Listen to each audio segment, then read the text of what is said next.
Alpha Nation, what's happening? Todd Lamb here with Doc Goodale, and today we are talking about nutrition for hypertrophy.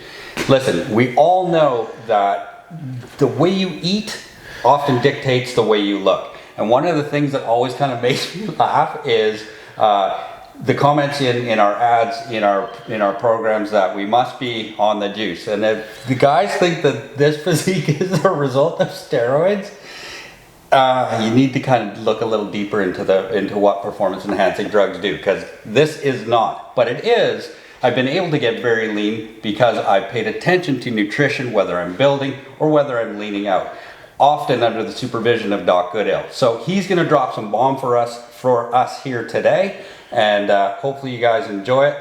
I'm going to get out of the way, get to the other side of the camera here, and take it away, Doc Goodale. Thanks, Todd. Hey guys, how's it going? We're going to talk a little bit about nutrition for hypertrophy today. So we've been talking a lot about how does hypertrophy help us, how do we get a little bit bigger, all that type of stuff. Now let's talk about how we actually get a little bit bigger in the kitchen. So what's really key we have to realize when we're eating for hypertrophy is that nutritional standpoint is just as important as the training standpoint. If we do not support our training with proper nutrition, we're just not going to go anywhere. And you know, I can't sugarcoat it at all, guys. Like if you can't sort your stuff out in the kitchen, if you can't sort out what you're putting in your mouth, you're not going to see the benefits that you want to see from the training that you're putting in. Really, I do understand though in a lot of ways that this is tough, because when we look at training for some of us, that can only be 30 to 90 minutes out of the day, where nutrition is a 24-hour commitment. So I get that it's a bigger commitment. That creates a lot more challenge than just getting in the gym for say 30 to 90 minutes. But the effect that it's going to have is going to be outweighing in some ways just what we're getting from the training alone, because of how much more it just takes through the whole day and how important that is. You know, we really cannot out-train a bad diet unless we just have spectacular genetics. And, you know, I've been pretty lucky to work with a large number of people over my career, and the number of people that have that type of spectacular genetics, I can maybe count on two hands.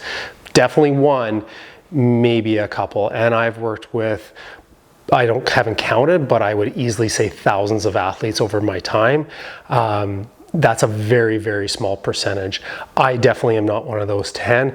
I have to pay a lot of attention to this just to stay even moderately lean, and a ton of attention to this to get very lean. So let's get into it though, enough ranting. So number one, when we're eating to get big, we have to take into account calories. And if we want to get bigger, we have to be in somewhat of a caloric surplus. That's not a free-for-all to eat whatever we want as much as we want, but we do have to be in a slight caloric surplus.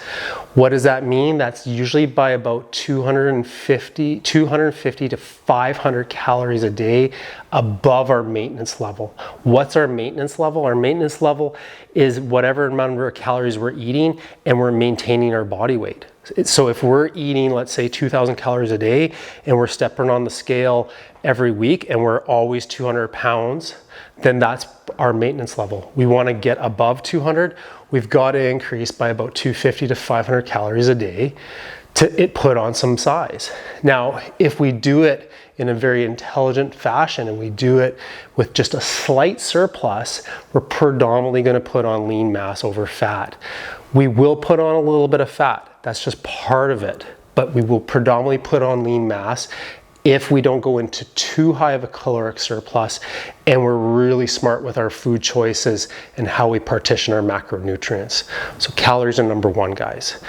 Number two is protein. To me, protein is the foundation. It's the building block that we build the diet out from.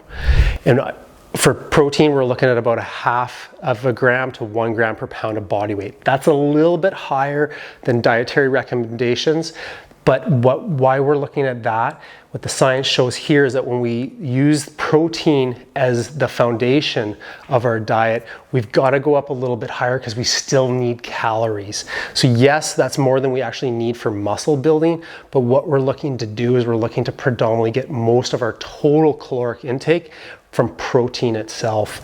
So if we set that as our total number of grams per protein, convert that into calories, and we subtract it from our maintenance, we know how many calories that we have left from our total diet that we can spend on carbs and fat. Protein is also really important because of a key amino acid that comes in protein, and that's leucine. And leucine is an amino acid that when we consume it, it triggers the muscle building process, and that we call it the leucine bolus. So it's how much leucine we actually get. We need about 2.5 to 5 grams of leucine per meal from protein sources to help signal that muscle building effect. So it's very, very key that we get protein in the diet.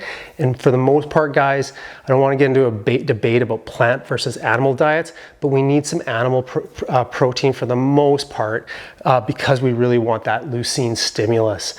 We can talk about maybe plant-based another day if there's a lot of people out there that want that.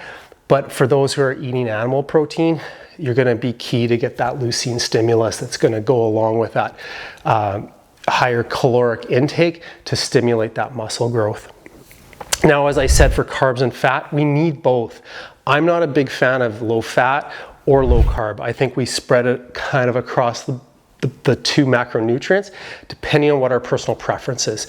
So if you're a guy that likes a bit more carbs than fats, skew your total calories more towards those carbs. If you're a guy that likes fats more than carbs, you think you respond better on that, skew it a little bit more on the fat side of the house. We need both. Why? Well, carbs provide energy, and it's important. We need that energy to grow. We need that energy to fuel our training. And we also need that energy to fuel the growth process itself, right? It's not just training that requires energy. We actually need energy to grow, to actually build the muscle, to build the soft tissue, to help build and develop the hormones. We need energy to do all these processes.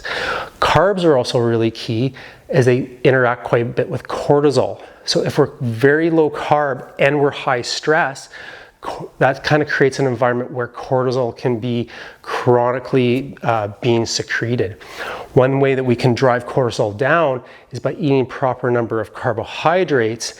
Then cortisol will drive down because cortisol is a hormone there that's all about providing energy for the body. So if we're providing energy, it's one way that we can drive that down and prevent that chronic secretion over time that can negatively affect kind of just not only hypertrophy, but health in general. And we need some fats too, guys.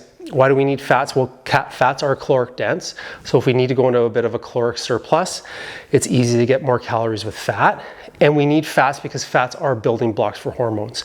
So if we go into a completely no-fat diet, you're going to be shortchanging yourself because a lot of the hormones that help drive hypertrophy, like testosterone, for example, we're deriving from fats and cholesterols. Okay, so just to wrap it up, guys, calories are key. We got to go into a slight caloric surplus. We want to use protein as our foundation of building our diet out from there. And then based on personal preference, we need a little bit of carbs and a little bit of fat in combination to kind of create that complete whole meal plan to put us in the best spot to get bigger. All right, guys, hope you're doing well.